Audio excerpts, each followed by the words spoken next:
Hey everyone, and welcome to this edition of Just Prom Does Business. So I've been waiting for a little bit of time to talk about Microsoft Teams, and I don't know why, because it is my absolute favorite solution that Microsoft has come out with, and it's their fastest growing application to date. So we recently announced that Skype for Business Online is going to be retired in 2021. And if you and your organization are currently leveraging this tool, you're probably wondering what's next. Microsoft Teams is a great solution for you. I'm going to walk you through in this video just a basic overview of Microsoft Teams and work to help you get familiar with the layout and how we leverage it at Microsoft. There will definitely be more videos to come. In fact, I plan on having the next 3 or 4 videos at least focusing just on Microsoft Teams. Again, trying to keep them short so they're quick tips and tricks. And with that, let's get started.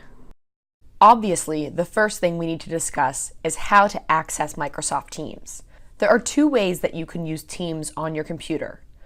The first, and the most obvious, is to download the client. So it's similar to how you would download the rest of the Office suite on your computer. And I'll include this link to this website in the description below.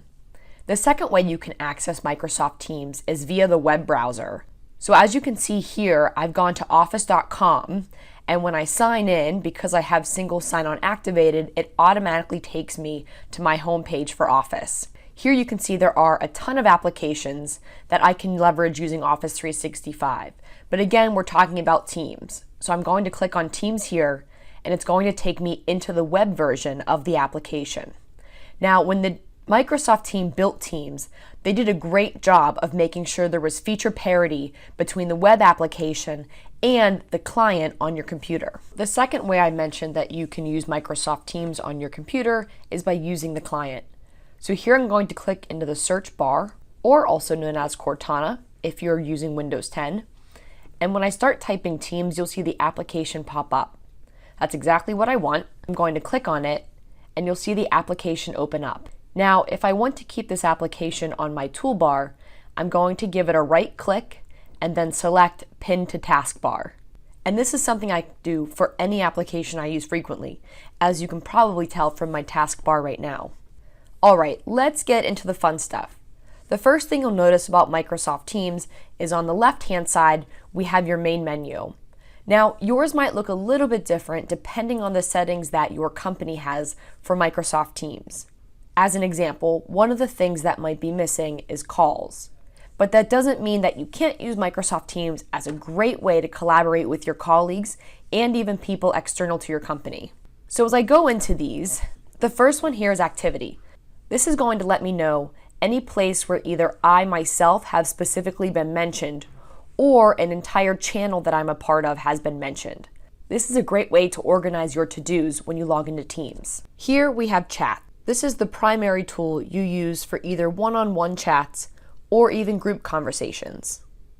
What's really cool about chats though within Microsoft Teams is that you have a couple more capabilities. So similar to what you'll see in channels almost, I can do things like add files to a chat. And in a later video, I'll go into more detail here around the collaboration that you can do within chat and documents. Next, I'll click on the Teams button. As you can see, this is obviously where all of my teams are held. And I have a couple open for you so that you can see the multiple channels that I have within my teams. Below that is calendar, again, exactly as you would expect it to be, but this makes it really easy to join Teams meetings within Teams. I mentioned calls previously as something that you may not have, but if you or your company have chosen to use calling through us, you'll see something similar to this where I'm actually able to dial external numbers as well. Next, we have files. These are all recent files that I've accessed. Here we have the ellipses. When you click on that, you'll get a pop-up, and you have the option to access other applications within Microsoft Teams. A great example of that is Microsoft Planner. And the last 2 on the bottom are apps. Again, there are lots of third-party and first-party applications within Microsoft Teams, so you can access them here, learn more about them, and download them.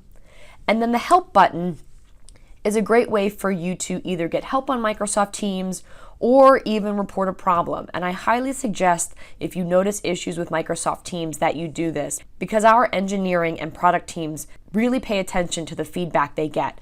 And so if you're noticing an issue, you want to make sure you take the minute to report it, because it'll help make the tool better for everyone. And that's the basic overview of Microsoft Teams.